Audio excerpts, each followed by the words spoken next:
मेरे प्यारे दोस्तों, मैं नंदलाल आप लोगों के बीच उपस्थित हूँ। कैलेंडर के इस नए वीडियो में आप लोगों को कुछ बेहतरीन टिप्स लेकर आया हूँ,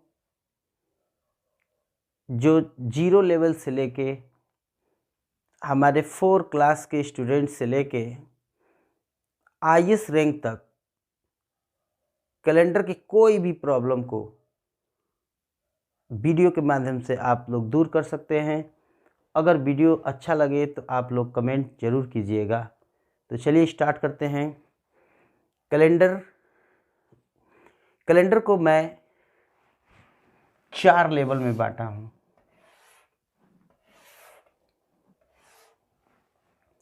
पहला लेवल है हमारा मंथ। इस लेवल में मैं केवल 1 महीने के अंदर कोई भी दिन दिया हो तो दूसरा दिन कैसे निकालेंगे, इस लेवल से प्राप्त करेंगे लेवल नंबर 1 से। लेवल नंबर 2 में मैं 1 महीने से अधिक और 1 साल के अंदर, मतलब 1 साल के अंदर ईयर्स का ट्रिक बताऊंगा आप लोगों को। ईयर्स का नहीं। तीसरे नंबर में मैं ईयर्स का ट्रिक बताऊंगा। इस ट्रिक में आप लोग 10 वर्ष गैप में कोई भी दिन निकाल सकते हैं।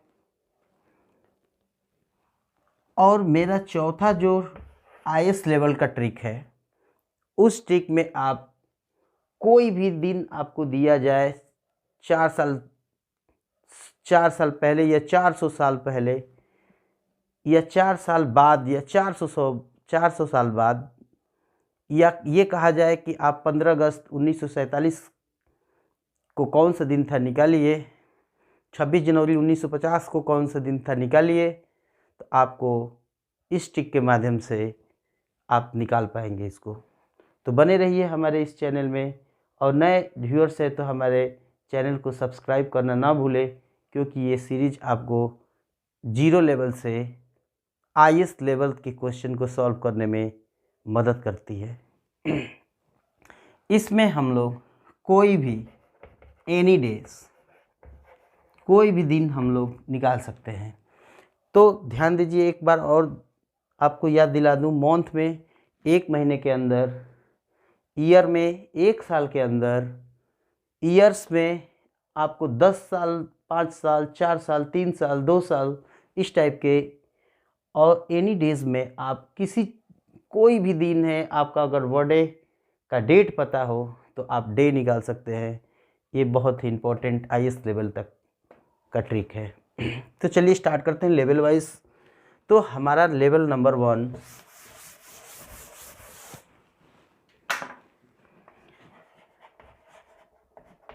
लेवल 1। इस लेवल में जैसे मान लीजिए कि 2 फरवरी को संडे है, तो आपको 27 फरवरी को कौन सा दिन होगा ये ज्ञात करना है। तो ये फर्स्ट लेवल का है। इसमें क्या करते हैं कि आपको ये ट्रिक की जानकारी होना चाहिए कि कोई भी दिन 7 दिन बाद रिपीट करता है। जैसे अगर 1 जनवरी को संडे है तो 1 के बाद 7 इसमें ऐड कर देंगे तो 8 जनवरी को आपका संडे होगा। 8 के बाद 7 और ऐड कर देंगे तो 15 का, वैसे ही ये चलता रहता है। तो चलिए 2 फरवरी को अगर संडे है तो 27 को कौन सा दिन होगा, इसके लिए हम लोग क्या करते हैं कि यहाँ का डेज का डिफरेंस निकालते हैं। यहाँ पे पहले हम लोग डिफरेंस निकालेंगे, तो वो हो जाएगा 27 - 2 = 25। और 25 में हम लोग 7 का डिवाइड कर देते हैं, तो 7 × 3 = 21, 4 बचता है। यही 4 डेज यहाँ पे ऐड करने पे संडे के बाद 4 डेज निकाल लीजिए, मंडे, ट्यूसडे, वेडनेसडे, थर्सडे। तो यहाँ पे हमें थर्सडे प्राप्त होता है। तो एक और देखते हैं इसमें, यदि मान लीजिए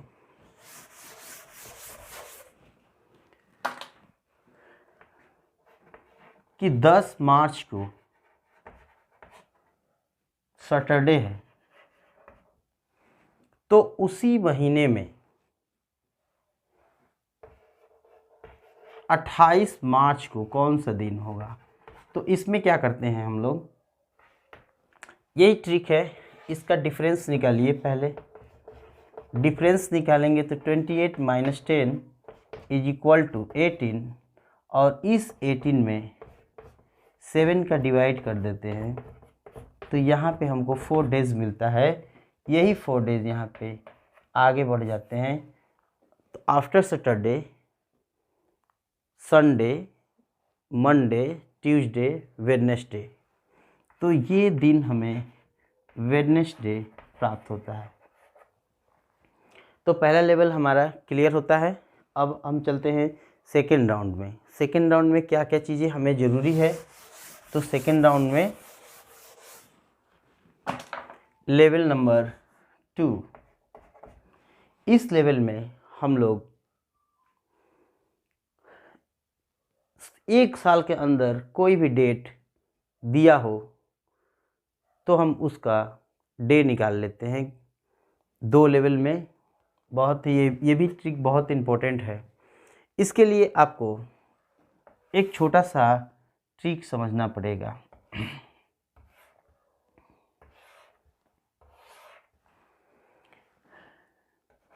अप्रैल, नवंबर, जून, सितंबर, इसमें 30 डेज होता है, और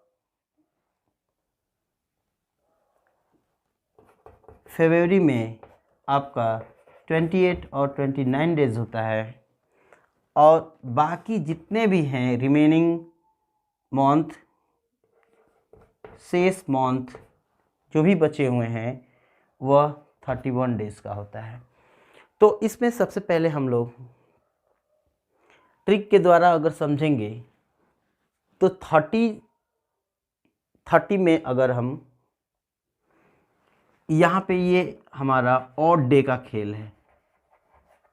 ऑड डे में क्या होता है कि कोई भी नंबर में अगर हम 7 से डिवाइड करते हैं, जो रिमाइंडर बचता है वो हमारा ऑड डे होता है। जैसे 18 है, 30 है, तो 30 में 7 का डिवाइड कर देंगे 28 होगा, तो इसमें ऑड डे की संख्या नंबर +2 होगा। अब इसी तरह 28 है, 7 से डिवाइड करेंगे तो नहीं बचेगा इसमें कुछ, तो इसमें ऑड डे का नंबर 0 होगा। और 29 में ऑड डे का नंबर +1 होता है। और 31 में ऑड डे का, 31 में हम लोग जब 7 से डिवाइड करते हैं तो वो आता है 7 4 जा 28, तो यहाँ पे 3 बचता है, तो ये ऑड डे 3 है। तो आप इन सारे ट्रिकों के माध्यम से वर्षों के दिन आसानी से ज्ञात कर पाएंगे। एग्जाम्पल के थ्रू आप लोग समझिए इसको। जैसे मान लीजिए कि मैं बोलता हूँ कि 2 मार्च 2020 को संडे था, तो बताइए कि 23 अगस्त को 2020 को कौन सा दिन होगा। यहाँ पे देखिए, 1 साल के अंदर विदिन 1 ईयर्स हम लोग सेकेंड ट्रिक में सीख रहे हैं 1 साल के अंदर कोई दिन कैसे ज्ञात करते हैं। जैसे यहाँ पे दिया है, आप कोई भी ले सकते हैं, प्रैक्टिकल कर सकते हैं। हाँ बच्चों, अगर किसी भी ट्रिक को हम लोग सीखते हैं तो सीखने से वो हमारे अंदर अप्लाइड नहीं होता है। अप्लाइड तब होता है जब वो हम प्रैक्टिकली करते हैं। जब हम ट्रिक सीखने के बाद, समझने के बाद खुद कुछ क्वेश्चन उठा के, कैलेंडर से है तो कैलेंडर से, अलजेब्रा से तो अलजेब्रा से, या किसी भी क्षेत्र का क्वेश्चन है तो उसका प्रैक्टिस करने से, उस टाइप के क्वेश्चन करने से, एक क्वेश्चन भी बढ़िया से अगर लगा लेते हैं, ध्यान से लगा लेते हैं, तो वो भी कभी हमारा क्वेश्चन गलत नहीं हो सकता। तो चलिए देखते हैं कि इसको हम लोग कैसे ज्ञात करेंगे। तो सबसे पहले हम देखते हैं कि कहाँ से चलना है, 2 मार्च से चलना है। तो यहाँ पे लिखेंगे कि मार्च में कितने दिन। तो ध्यान से देखिए, ये ट्रिक बहुत इंपॉर्टेंट है। अगर ये ट्रिक नहीं आएगा सेकंड लेवल, तो आप थर्ड लेवल में कभी नहीं जाएंगे, और फर्स्ट सेकंड थर्ड नहीं आया तो हाईएस्ट लेवल में आप लोग नहीं पहुंच पाएंगे। तो चलिए अब बताइए कि मार्च में कितना दिन होता है। यहाँ मार्च से 2 मार्च से हमको चलना है 23 अगस्त तक। तो बताइए कि 2 मार्च में कितने दिन होते हैं। देखिए यहाँ पे इसमें तो है नहीं 30 दिन में, तो बच गया क्या है हमारा शेष डे, इसमें पड़ेगा। इसमें ओड डे की संख्या कितनी है, चलिए इसको, क्योंकि अभी पूरा तो डे है नहीं कि आप ओड डे 3 लेंगे। तो यहाँ पे 2 मार्च कितने दिन है, 31 दिन का होता है, 31। तो 31 में से 2 माइनस कर दीजिए, 29 होता है। अब चलते हैं कहाँ तक, ये तो निकल गया किस में, मार्च में। अब अप्रैल में निकालिए, अप्रैल में कितना दिन होता है, देखिए यहाँ पे अप्रैल में 30 डेज। इसके बाद मई में आपका हो जाएगा 31 डेज। जून में आपका हो जाएगा 30 डेज। जुलाई में आपका हो जाएगा 31 डेज। और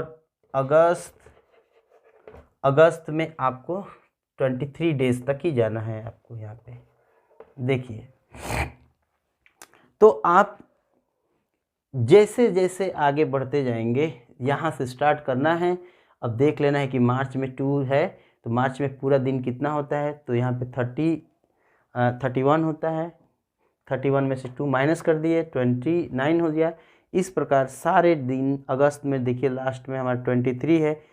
अब यदि आप इसको भी शॉर्ट करना चाहते हैं तो आपको ओड डे का ट्रिक पे चलना पड़ेगा। देखिए यहाँ पे ट्रिक बनाया हूँ। 29 में 7 से डिवाइड कर देंगे तो यहाँ पे +1 ओड डे बचेगा, क्योंकि 28 होगा 4 बार में, और 4 बार में फिर 1 कैरी बचता है, वो रिमाइंडर। तो 30 में मैं बताया कि 2 डेज होता है। देखते जाइए आप लोग, 31 + 3, 30 + 2, 31 + 3, 23 में 7 से डिवाइड कर लीजिए आप, 7 3 जा 21, तो यहाँ पे हमारा +2 होता है। टोटल काउंट करने पर 1 2 3 3 6, 6 2 8 8 3 11 और 2 कितना हो जाएगा 13 में जब हम लोग 7 से डिवाइड करते हैं, 7 1 जा 7, कितना बचता है यहाँ पे आपका 6 बचता है। अब संडे के बाद आप 6 पे चले जाइए आगे। तो देखिए, अगर यहाँ पे वैसे जाएंगे, सीधे जाएंगे तो भी पहुँच जाएंगे, उल्टे भी जा सकते हैं। यहाँ पे अगर 6 डेज होता है, अगर 7 डेज होता तो संडे आता, लेकिन 6 है तो एक पहले आ जाएगा, यहाँ पे सैटरडे आता है। तो वैसे भी आप सीधे भी जा सकते हैं, उल्टे भी जा सकते हैं। अगर जैसे 5 हो गया तो 5 का मतलब कि 2 माइनस कीजिए, तो 2 माइनस कर देंगे तो यहाँ पे फ्राइडे होता। अगर 6 है तो 7 में 1 कम है, तो यहाँ पे 1 माइनस कीजिए, उल्टा चलिए, या सीधा भी चल सकते हैं, यहाँ पे कोई दिक्कत नहीं है। तो बच्चों, अगर आप लोग एसएससी, रेलवे,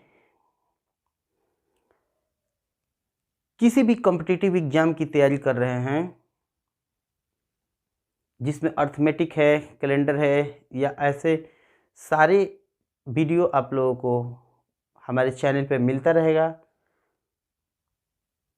और कोई भी अगर कमेंट आता है, अगर कोई भी क्वेश्चन ऐसा आता है, तो उसका जवाब देने का प्रयास करूँगा। तो अगले सीरीज में मैं लेवल नंबर 3 लेकर उपस्थित रहूँगा, और एक लेवल में हमारा 4 होगा, क्योंकि ये 3 और 4 जो लेवल है वो बहुत क्रिटिकल लेवल है। उसको प्रैक्टिस करने से और ट्रिक को समझने से, गहराई में जाने से हम उस लेवल तक पहुंच सकते हैं। तब तक के लिए धन्यवाद।